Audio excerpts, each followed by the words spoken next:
Dans l'assemblée des saints, assoiffé je me tiens, que ton onction descende sur moi. Conscient que mon destin est dans le creux de ta main, que ton onction descende sur moi. Je suis disposé, assoiffé, que ton onction descende sur moi. Je suis disposé, assoiffé, que ton onction descende sur moi.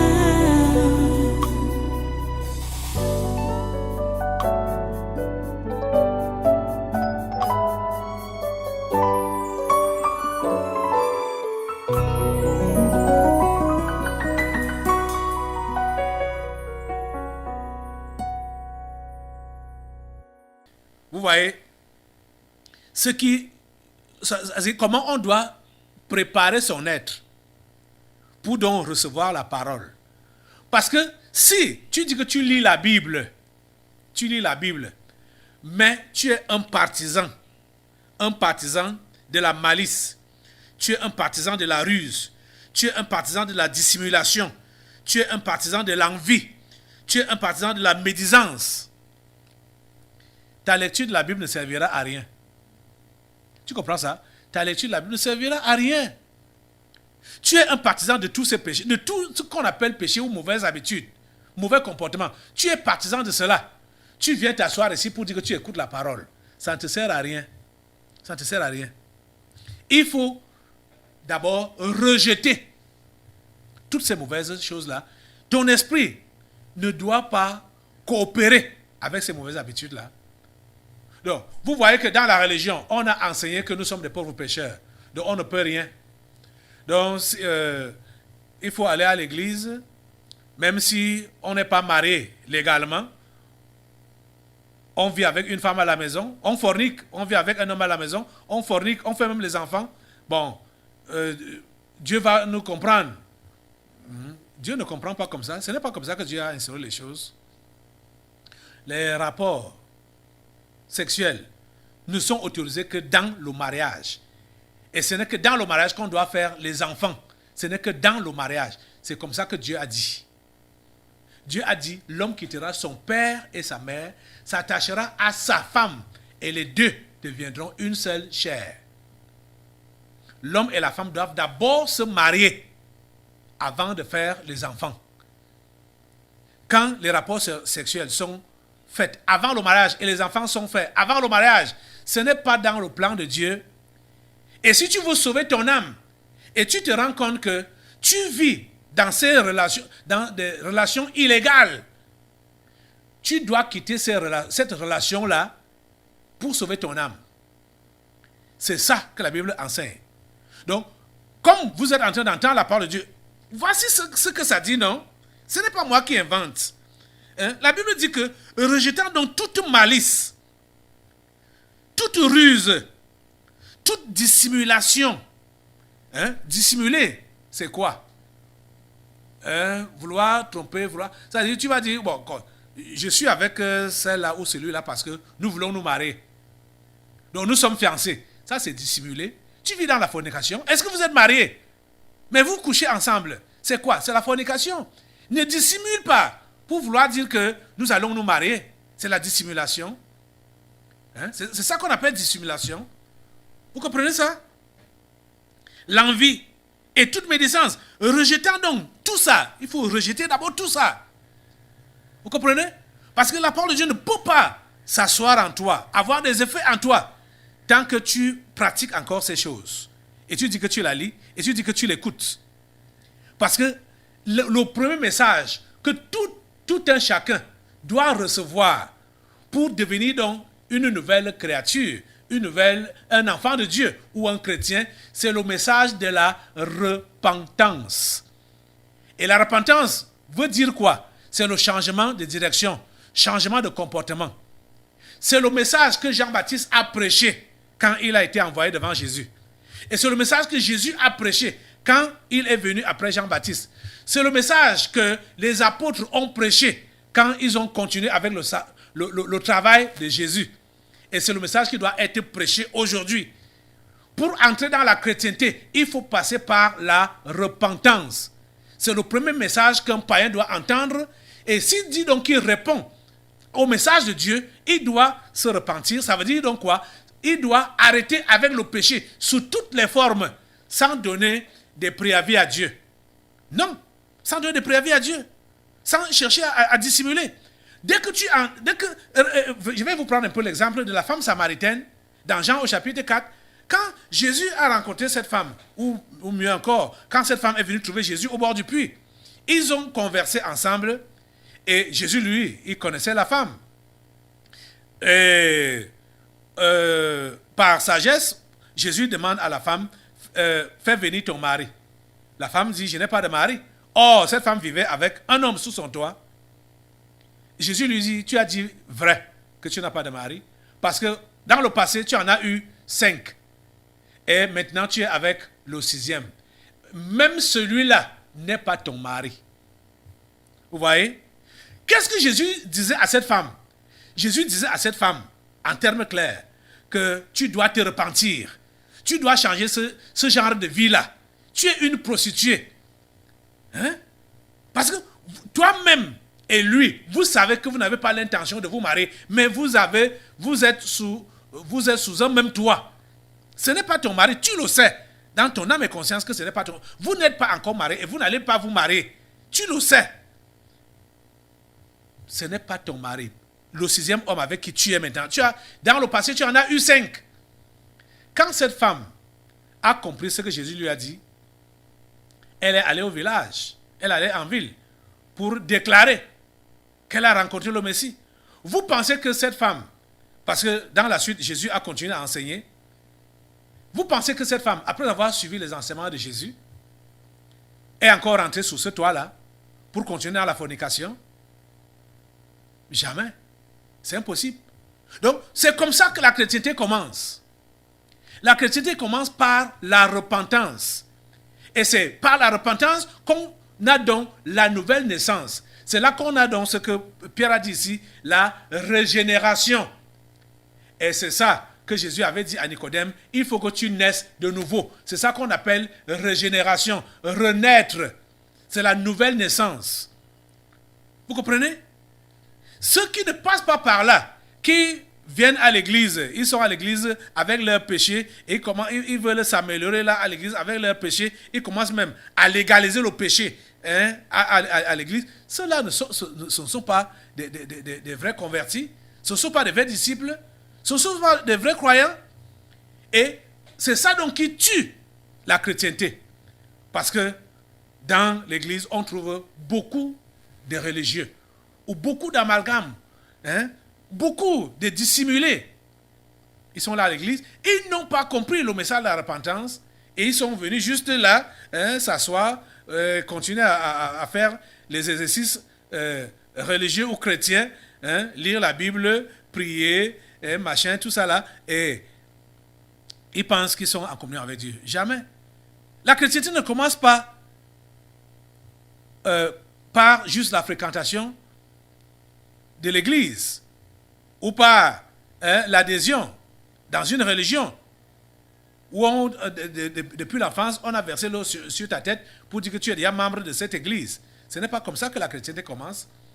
La chrétienté commence quand quelqu'un a reçu le message de l'évangile, qui veut donc dire, comme je l'ai dit depuis le premier jour, que Christ a été crucifié pour tes péchés.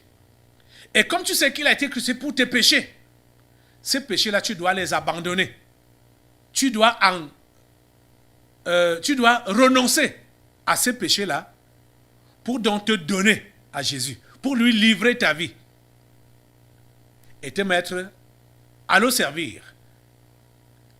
C'est comme ça que la chrétienté commence. Vous comprenez? C'est ça que Pierre rappelle aux chrétiens ici.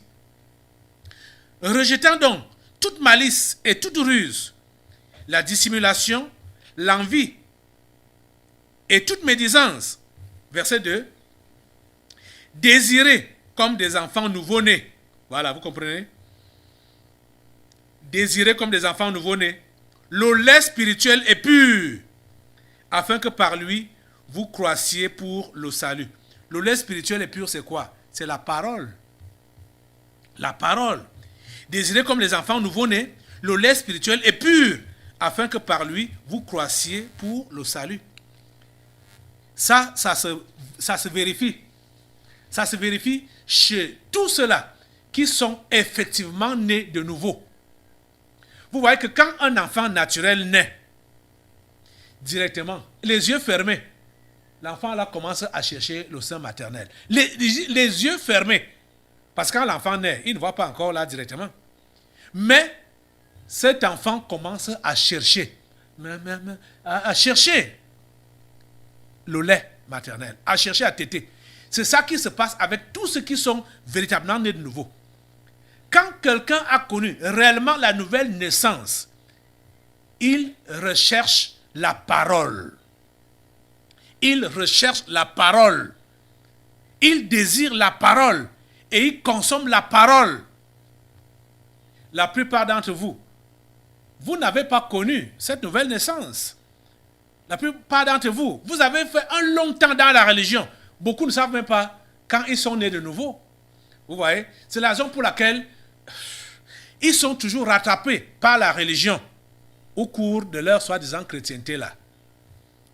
Parce que la chose n'a pas été spontanée dès le départ. La chose n'a pas été radicale dès le départ. Vous voyez? Quand on est de nouveau, il y a des instincts qui sont installés là, directement, comme pour la naissance naturelle. On a envie de manger. On a envie de boire le lait spirituel et pur. On a envie. On a cette envie-là. Et on le fait. Vous comprenez? Tous ceux qui sont nés véritablement de nouveau, ils ont eu cet instinct-là de désirer la parole. Et ils trouvaient du plaisir en ça, en lisant leur Bible, en venant régulièrement à l'église et ponctuellement à l'église, sans venir en retard. Tous les jours, ils étaient ponctuels.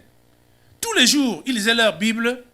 Tous les jours, ils témoignaient, ils avaient envie de partager leur nouvelle expérience avec quelqu'un d'autre. Tous les jours, ils parlaient avec leur père, c'est-à-dire dans la prière. Ce sont des instincts naturels pour celui-là qui est né de nouveau, qui a connu réellement la nouvelle naissance. C'est naturel. C'est naturel. Naturel. Je vous assure, c'est naturel. Vous voyez? Et c'est ça que Pierre rappelle ici aux chrétiens. Désirez comme les enfants nouveau-nés le lait spirituel est pur, afin que par lui, vous croissiez pour le salut. Vous voyez, sans le lait spirituel et pur, vous ne pouvez pas croître dans votre salut. C'est pour cela que certains ont des kwashiorkor, certains sont maigres, gringalets, certains sont restés courts, petits. Ils n'ont pas progressé, ils n'ont pas évolué dans la croissance spirituelle. Vous voyez pourquoi? Parce qu'ils n'ont pas consommé le lait. Et ils ne consomment pas le lait spirituel et pur. Jusqu'à présent, aujourd'hui, ce n'est pas tard pour que tu puisses te refaire. La première des choses que tu dois comprendre aujourd'hui, quand depuis hier là, le premier que je vous relançais encore, chacun à ce qui le concerne, à prendre la lecture de la Bible. Ce n'est pas lecture pour lecture. Il faut d'abord que vous passiez par un nettoyage complet, par une purification complète. Les esprits ont parlé de vidange. Vous devez vous vidanger. Vous devez vous nettoyer. C'est ça que Pierre dit ici. Rejetant donc toute souillure et toute malice, la dissimulation, l'envie et toute médisance. Donc, rejetant en grosso modo tout ce qu'on appelle le péché. Donc, faites la vidange, faites le curettage, faites le nettoyage complet de votre être. Et maintenant, désirez avec le dernier désir, le lait spirituel est pur. C'est ça qui va vous faire croître. Si tu as déjà développé l'esprit de rébellion, l'esprit de désobéissance, ou l'esprit de raisonnement, où tu es en train de défendre certaines mauvaises habitudes, tu es en train de justifier certaines mauvaises habitudes, la lecture de la Bible ne va rien te faire. Écouter même les messages comme ce que tu écoutes là ne va rien te faire. Vous comprenez? Ça ne va rien te faire, tu ne vas rien gagner. Donc tu dois passer au curettage et au vidange. Tu dois te vidanger, te cureter, nettoyer, purification totale, afin que ce que tu reçois ici comme message puisse être bénéfique. Afin que ce que tu vas lire dans la Bible te soit bénéfique. En cette année 2022, reformez-vous. Vous comprenez? J'ai dit reformez-vous. Refaites votre vie spirituelle. Refaites votre vie spirituelle. Reformez-vous. Ceux qui ne sont pas encore nés de nouveau, naissez de nouveau, maintenant. Abandonnez toute forme de péché maintenant. Recevez cette parole maintenant. Ne remettez pas à demain. Ne remettez pas à demain. Maintenant, décidez-vous maintenant d'abandonner toute forme de péché et de vous engager pour Jésus maintenant. Et de vous engager dans la sanctification maintenant. C'est maintenant. Ne dites pas que ok, je vais aller voir à la maison. Comme je parle là, prenez déjà des engagements dans votre cœur. Décidez-vous. Comme nous avons suivi ici. Puisque celui qui vous a appelé est saint, vous aussi soyez saint dans toute votre conduite. Ça doit être ton engagement. D'être saint dans toute ta conduite. En parole, en pensée, en acte, hein, partout. Hein? C'est la décision que tu dois prendre maintenant. Puisque celui qui vous a appelé est saint, vous aussi soyez saint dans toute votre conduite. Selon qu'il est écrit, vous serez saints car je suis saint. Vous comprenez? Ça doit être ton engagement. Maintenant. Tu n'as plus à discuter. Tu n'as plus à raisonner avec la parole de Dieu ou contre la parole de Dieu. Tu dois l'accepter. Toi-même, tu sais que les revenus que tu as actuellement ne sont pas tes revenus propres. Toi-même, tu sais comment tu jongles. Tu sais comment tu fais. La situation dans laquelle tu connais, chacun connaît sa vie. Mais qu'est-ce que la Bible a dit? Hein? Verset 17 de 1 Pierre 1 là. Et si vous invoquez comme Père, celui qui juge selon l'œuvre de chacun, chacun connaît son œuvre. Chacun connaît ses œuvres. Hein? Et Dieu juge selon l'œuvre de chacun, sans acception de personne. Vous comprenez? Dieu ne fait pas de favoritisme. C'est ça qu'on appelle acception de personne. Il ne fait pas de favoritisme. Vous comprenez ça? Sans acception de personne. Conduisez-vous avec crainte pendant le temps de votre pèlerinage. Dieu juge selon l'œuvre de chacun. Tu connais tes œuvres. Tu sais comment tu vis là-bas dehors. Tu sais comment tu vis dans ton lieu de service. Tu sais comment tu vis dans ta famille. Tu connais toi-même les péchés que tu pratiques. Tu sais comment tu mens. Tu sais comment tu forniques. Hein? Tu sais comment tu as même légalisé cette mauvaise relation-là. Hein? Et comment tu te calmes la conscience. Tu sais tout ce que tu fais comme faux. Tu le sais. Tu connais tes relations. Tu connais tes rapports avec les gens. Tu connais tes mensonges. Tu connais tes ruses. Tu connais tout ce que tu fais. Dieu va juger chacun selon ses propres œuvres. Et tu connais tes propres œuvres. Aujourd'hui, tu dois décider de les abandonner. Le faux que tu fais là, tu dois décider d'abandonner cela. Tous ces péchés que tu commets là, tu dois décider de les abandonner maintenant. Et tu dois décider de naître donc de nouveau maintenant même. Et tu verras donc comment le désir de te nourrir, de grandir dans cette nouvelle vie que tu as entamée aujourd'hui, ce désir-là sera dans ton cœur pour que tu puisses donc consommer le lait spirituel et pur qui est dans la parole de Dieu. Tu comprends ça?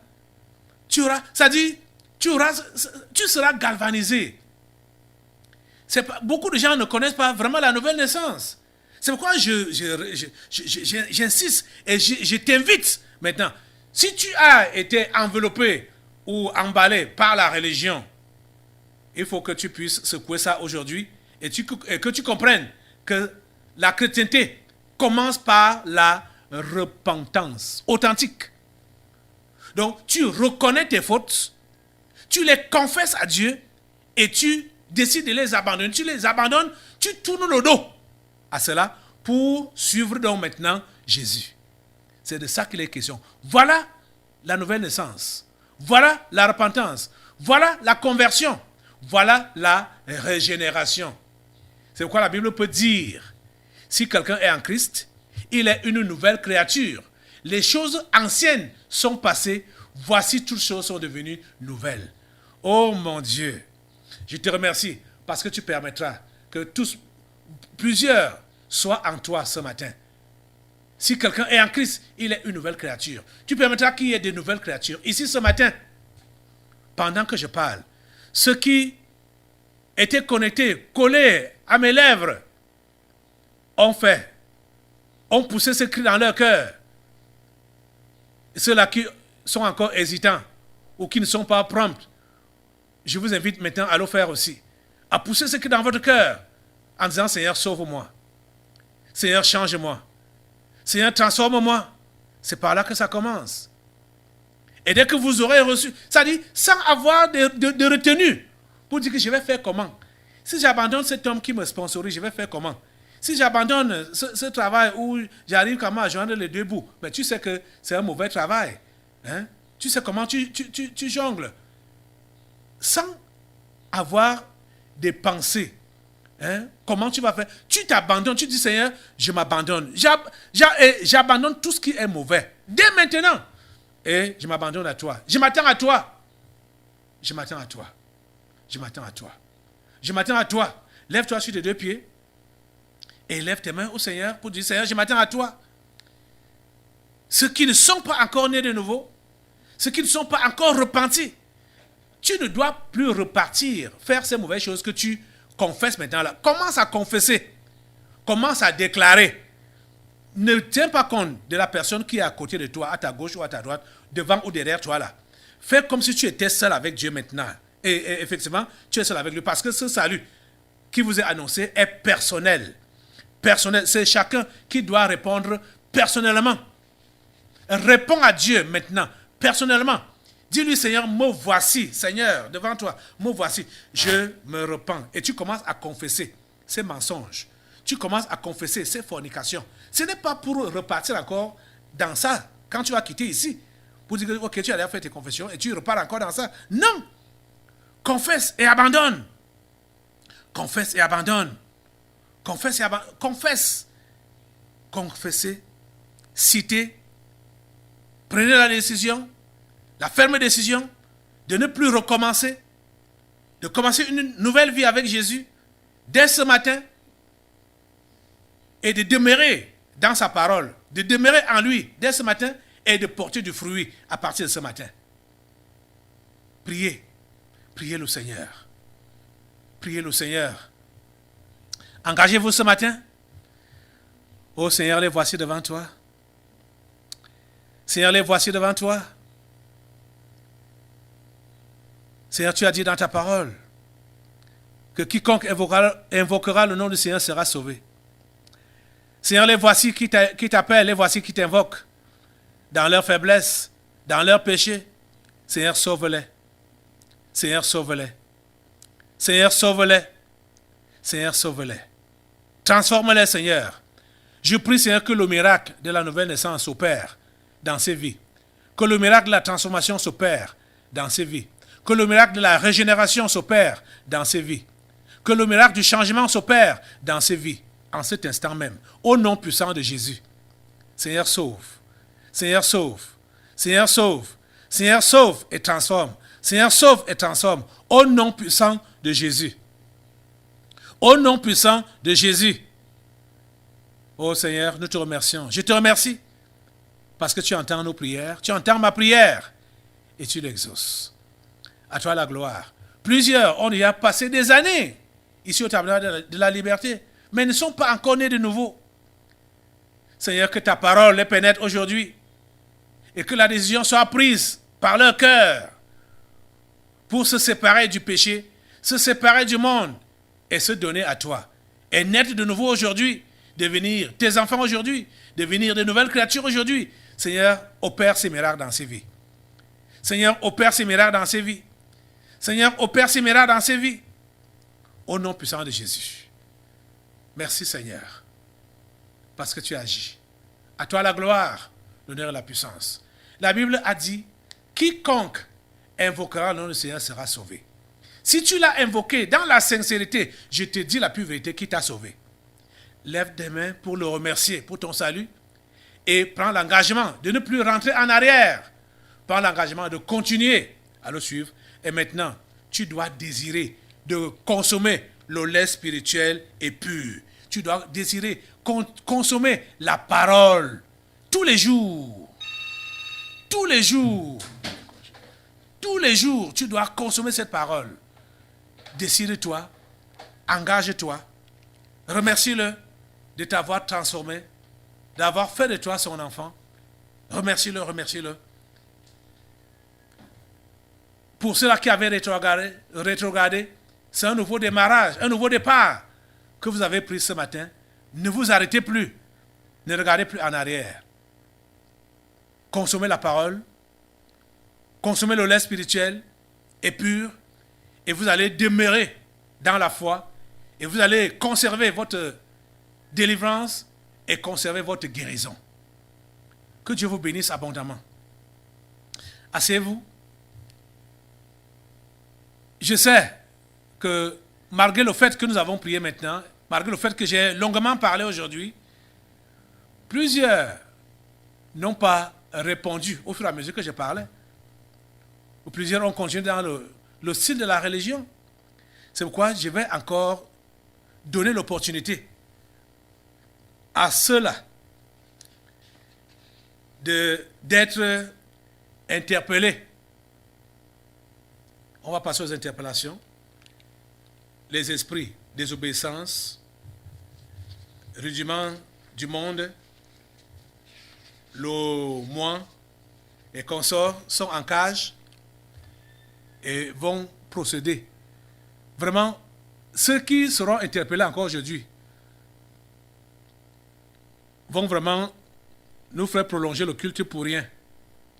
Parce que ce message permettait à chacun de prendre la décision. Parce que si tu as pris la décision fermement pendant que je prêchais ou pendant que tu as prié, on ne peut plus te voir comme quelqu'un qui est désobéissant ou quelqu'un qui est encore attaché au rudiment du monde ou quelqu'un qui est encore le moi parce que tu t'es abandonné à Jésus maintenant. Mais comme beaucoup sont lents à comprendre, on va encore procéder aux interpellations et aux délivrances prophétiques. Donc je reviens maintenant après les interpellations pour les délivrances prophétiques. Dans l'assemblée des saints, assoiffé je me tiens, que ton onction descende sur moi. Conscient que mon destin est dans le creux de ta main, que ton onction descende sur moi. Je suis disposé, assoiffé, que ton onction descende sur moi. Je suis disposé, assoiffé, que ton onction descende sur moi.